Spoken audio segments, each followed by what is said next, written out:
There's a lot of different aspects of this board bill that it will help fund. One is existing shelter and expansion of shelter operations. We recognize that that is not the first or the best choice that we want for residents, but we recognize that housing and rehousing takes time, and we want to make sure there's not any issue with enough shelter beds for people who do need warm places this winter. But the more bigger parts of this bill from a recovery standpoint is we have relied historically on rental assistance primarily from FEMA program.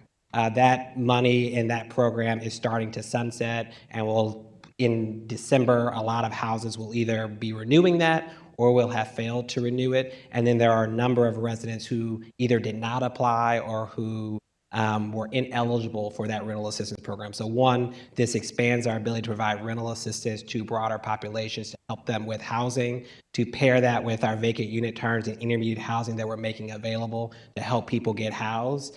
And it also funds other broader programs like more investment in intermediate housing as we start to see the requests come back to support bringing vacant units online exceed the existing allocation capacity. So this helps us provide all of those direct areas, both temporary and intermediate housing options for residents within the tornado zone. A lot of what has delayed our ability to get resources out into the community is that none of these programs and none of these things were designed and planned before the tornado. So we've had to build them. The difference in this bill is that it does a couple of things that really helps accelerate getting those resources out into the community. One, it actually will build on existing contracts. Many of these contracts are already passed as a assistance program or as a contract management, that we are simply amending it to add more dollars into an existing contract. So this should not take nearly as long as it did for the first round, and most of these contracts we can move within 1 to 2 weeks. Board Bill 94 is a bill that is in front of us that proposes that we move $3.36 million in RAM's interest fund primarily for 4 purposes: for increasing temporary winter congregate and non-congregate shelter capacity, for increasing access to warming centers or warming buses, for increasing access to safe transportation for unhoused residents who need to get back and forth between facilities, and for increasing staffing and operational capacity to serve the unhoused in our community. How much has the city funded into our unhoused? It's not enough. All of the dollars have historically come from federal dollars and federal grants, and we've given very little to Department of Human Services to actually solve our unhoused population.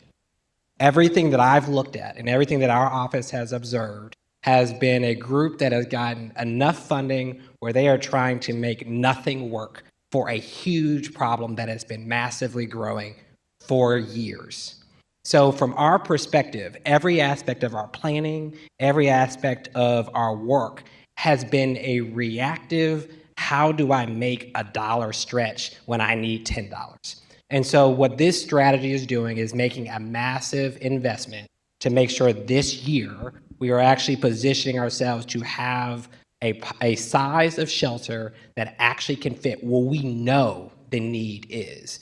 This is one-time funding, and we recognize this won't solve the issue for next winter. And so the goal is for us to solve this one, for us to work collaborative with the board, because as you all know, our administration came in at the time where most of the budget was set to make sure that as we look forward, we invest in housing at the size of what's required and not what dollars may happen to be laying around that we can put into. We are looking forward to actually set this program up in the next 2 weeks. Employment Connections kind of have been on hold at the halt of the administration as FEMA was here to make sure that those services was not duplicated. But hopefully in the next 2 weeks that the application has already been approved from the HUD's committee. We did that a few months ago, and we're looking forward to launch this program before Thanksgiving. And I'm also going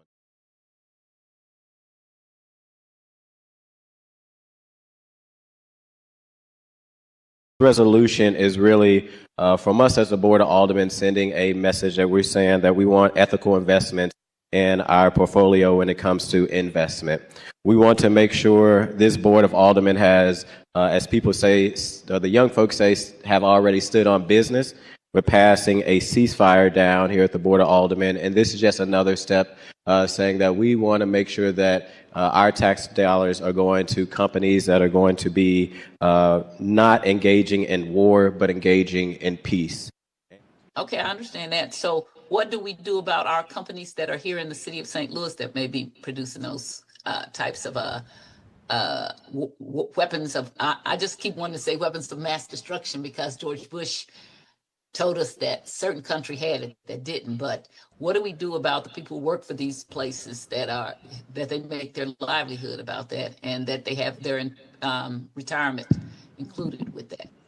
So this is again, this is just an ask to stop investing in those companies. You know, we're not saying that these companies should exist or that they won't continue to make profit off of mass destruction of war or the genocide that we have seen continue to happen based off some of the companies over in Palestine. You know, that I think is a different question. Learning from the apartheid movement, what we've seen when you disinvest in those companies, there could be a reaction, but the reality of this investment that the city's doing, we're not talking about what the county may be doing with these companies, is literally only 1% of the investment. That's not my question. So I grew up in Decatur, Illinois, and several other places there, people make not necessarily weapons of mass destructions, but we had 20-something factories, and part of them made ammunition and things like that. Would that be included? If it is being used in war, we're asking for the city of St. Louis not to invest in those companies. War with Israel. I don't want to be in that. And when I have conversations about that, one of the things that I always talk to people and have a conversation about is while you're talking about the Palestinian, over in my neighborhood, the people who are creating the most terror are the Palestinians who run the gas stations and are having shootings and killings. So it's hard to feel really sad and upset when there is so much force to my community. Apologies, I'm going to have to ask for quiet in the gallery. Alderwoman from the 12th, you may proceed. So I don't want to be drug into that because I don't think we talking about you're talking about a war, but I feel like there's a war on my corners that I can't drive up and down my street on Kings Highway, that we're having shootings that have no business having those gas stations there. And the people saying, well, I got to make a living, but you think you have to make a living at the expense of me having to drive through a shooting gallery. So I don't want to be involved in this because I don't think you can just have one kind of conversation. I most certainly do not think that people should be massacred. In fact, even though I didn't like the people interrupting our meeting, a couple of years ago, I actually hugged one of the people who were crying and got hate mail or emails from some people all the way in New York because that was in the paper. And they were like, well, you're taking a side. I'm not taking a side. I'm not going to vote for this. I'm going to be a president. I don't want to be drugging that. And do you think you have a full right and you should push forward with that? I just disagree with a group of people who tell me, hear my pain, but don't hear mine.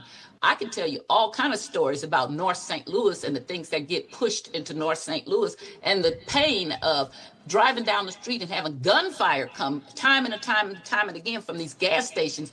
And yet we're still pushing them into our community. And this is from the same group of people who say, hear my pain. If you want me to hear your pain, then I want you to call out and close down those gas stations that are selling liquor, that are creating crime in my neighborhood. That's what I'm saying. I have empathy for you and your community, but you don't get to come to America and come to my corner and cause pain. That is what I'm telling you. Now, you may not want to hear it, but you better not go into the barbershops and the beauty shops or the people that I meet with all the time, because that's what I hear. And I hope clips like that get rolled back to hold people accountable, because that's the type of rhetoric, that's the type of Trumpism, that's the type of hatred, that's the type of nothing that is needed down here at the Board of Aldermen. We can have an educational debate or conversation of what you do not believe when it comes to Resolution 136. Alderwoman from the 12th. If you let him keep saying saying that, I'm going to talk about the ignorance and lies that he's telling. So I would tell Alderwoman, him you must to state your address point of my order. ignorance. Now what? And my point of order is he is making an attack. That's not a rule. That's not a point of order. That little liar. Alderman, if you could please stay germane to the I will stay resolution germane. and Resolution please mute 136. the Alderwoman from the 12th as she is not recognized. Thank you guys again to the activists. The resolution, I believe, also stands as a statement of the board with respect, in this case, to how a particular entity, a retirement fund, should act, must act.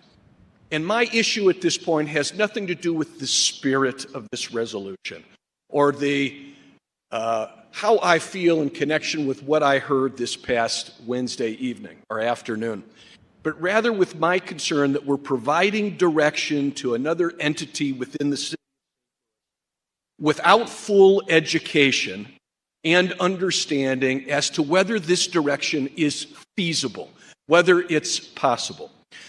This is an issue that I have discussed with the resolution sponsor. And I think one thing that we are missing at this point is an answer to the very simple question, whether it comes from the plan itself, the director, the comptroller, the treasurer, whomever it might be, is the direction this board passing or providing by passing this resolution, is it feasible? Can it be done? Whether it's 1%, 11%, 51%. I think it's a very important piece of information. Is the direction we are doing today feasible?